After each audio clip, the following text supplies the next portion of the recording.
Okay. So joined by, well, I'll let you introduce yourself.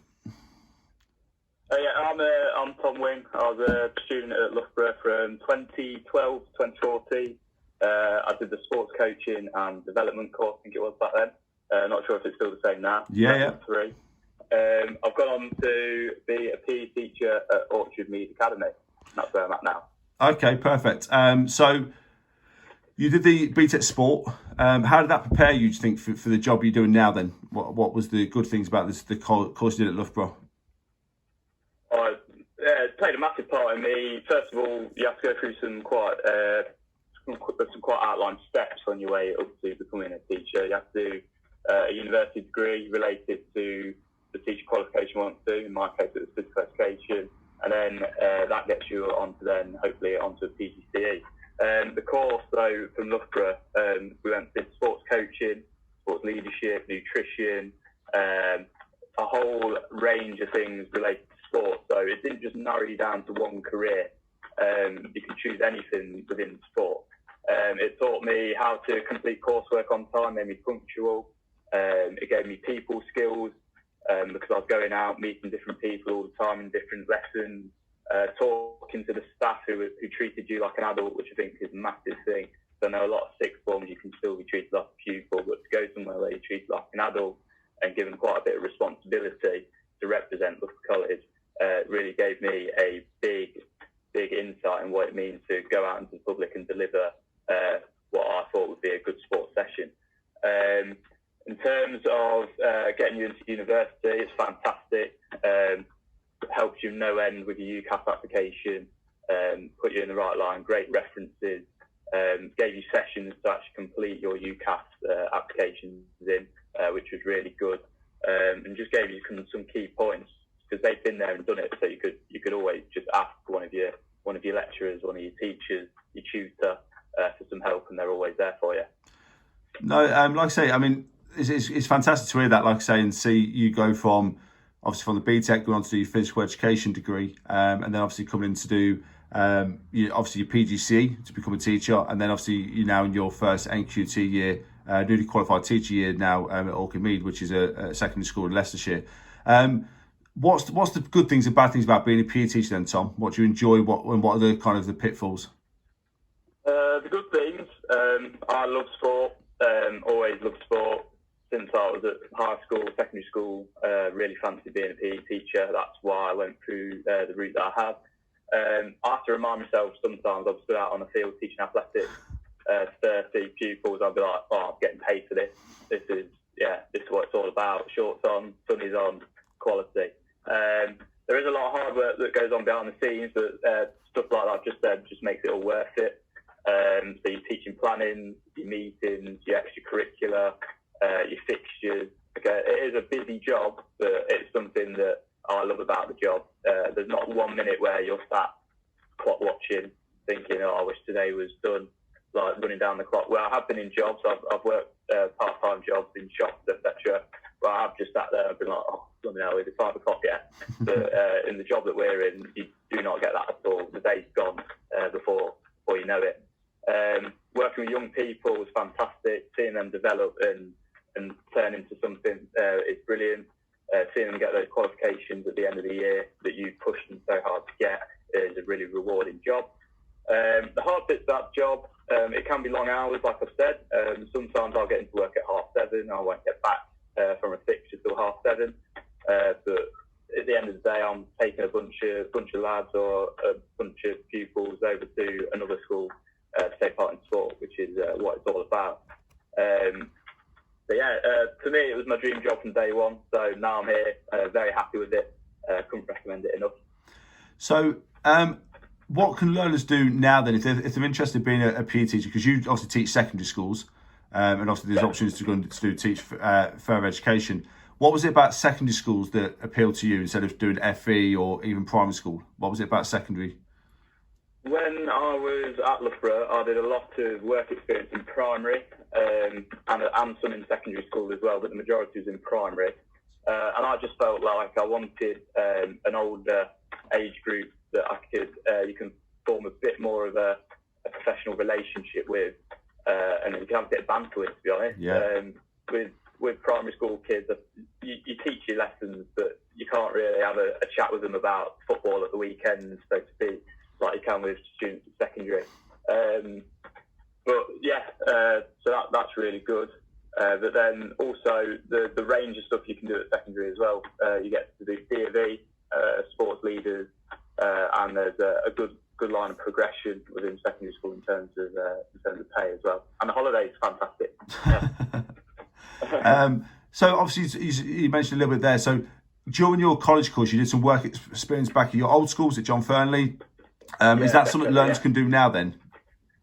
Yeah, 100%. I couldn't recommend enough going and doing work experience as much as you can. The more you can get, the more it's going to help you out further down the line in your career. So I was working Saturday mornings as a coach, doing football and tennis lessons, but then also I was in my holidays and during term time as well, I was going back to my secondary school, just helping out in the PE department. It just gives you an insight into what school life is actually like, how busy teachers are, and just gives you the core principles really, getting there on time, setting up, talking to pupils, being a professional, even though you're at that age, you're not that much older than them, and being able to go in there and be a bit of an authoritative figure stands you in good stead when you go for your interviews later on down the line, and when you go into doing placements at university, you've already done that, which is something that most sixth forms you don't get the opportunity to do. So Loughborough College really helped me. We went to a primary school, I think, and we had to deliver lessons. That was brilliant. That gave me a taste of what's to come, and getting feedback from that, I thought, oh yeah, I could do this. So yeah, get as much work experience as you can, because that helps you out so much. The more you've got that you can put onto your CV, the better. Yeah, perfect. What's your best career decision, do you think? What's been the best thing you've done so far? Is it kind of go to Leeds Beckett? Was it to move away? Was it to your NQ2 year? What do you think's really kind of stood out for you? It's a mixture of things, really. I think when I got to Loughborough, I wouldn't say I didn't try at secondary school, but once I knew that I was going to get a certain grade to get me into Loughborough College, I sort of took my foot off the gas a little bit. So I'd like to change that now, looking back on it. However, I got the grades that I wanted to get, but then when I got to Loughborough, it was really a bit of a kick up the bum, really, like saying you've got to put in some graft to get where you want to be. So going to Loughborough, they said, look, you've got to do this, you've got to do that. If you don't put this amount of effort in, you're not going to get there. So that was a real, kick up the bum, so to speak, that I needed at that time, which I think a lot of people do after coming out of such a educational setting as secondary school. You do need a bit of an adult conversation, saying, look, not just talking to your parents about it, but talking to you on a one-to-one basis, saying, look, come on, you've got these goals, you need to really push yourself. Then when I got to Leeds Beckett, I'm so glad I did that course, because it really streamlines you into becoming a PE teacher. It teaches you things like teaching styles, pedagogical approaches, how schools work, gives you interview skills, which is vitally important for when you want to get onto your PGCE. But also, again, work experience.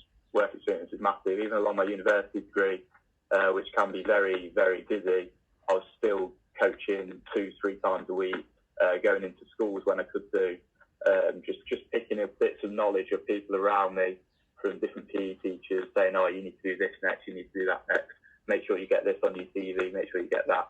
And just the biggest thing I could recommend is just talk to people. Just talk to people. Don't be afraid to ask questions, because they tend to put you down the right line if they've been there. So talk to people, get as much knowledge as you can. Don't be afraid to be a bit of a geek. Don't be afraid to be a bit of a geek. Sometimes it is good to just sit down and read and research for a couple of hours a day. But yeah, no, it's just hard work. You just got to work hard, to be honest. Yeah. You've got to work hard. So, a couple more questions. So, what's left? What do you want to do in your career? What would the ideal progression be, or do you know, or what do you want to do in the future?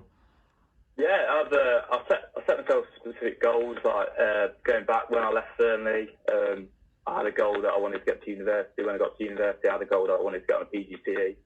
When I got onto my PGCE, I wanted to have a job. So I always set myself some realistic goals, but within a two to 3 year time period, really.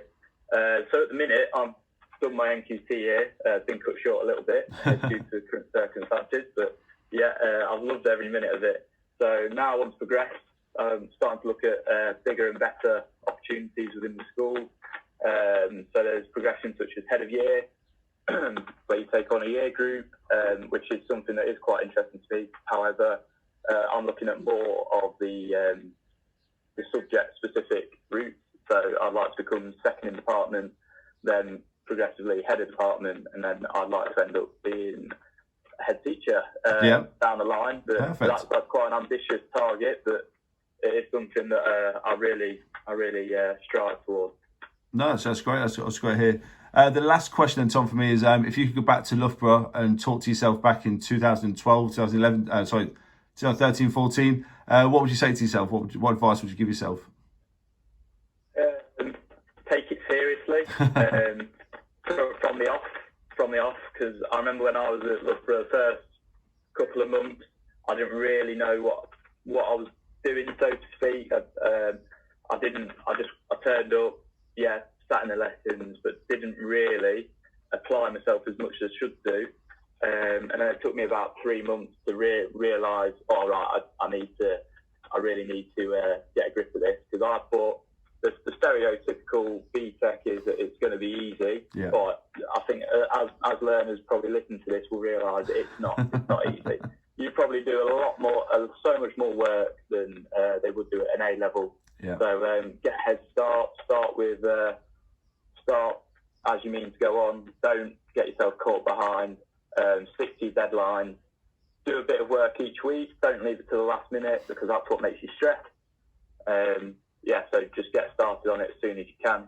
Ask questions. Don't be afraid to go and ask your tutors, is this right? Is this correct? Can you put me along the right line? Because I know you can think once you set a piece of work that you're left to yourself to do it, but they're in that office, go and talk to them. Don't be afraid to ask if there's any coaching opportunities around. Just use their expertise. That's what they're there for. No, brilliant, Tom. I really appreciate the chat. Thank you very much, sir. No problem, mate. Thank you.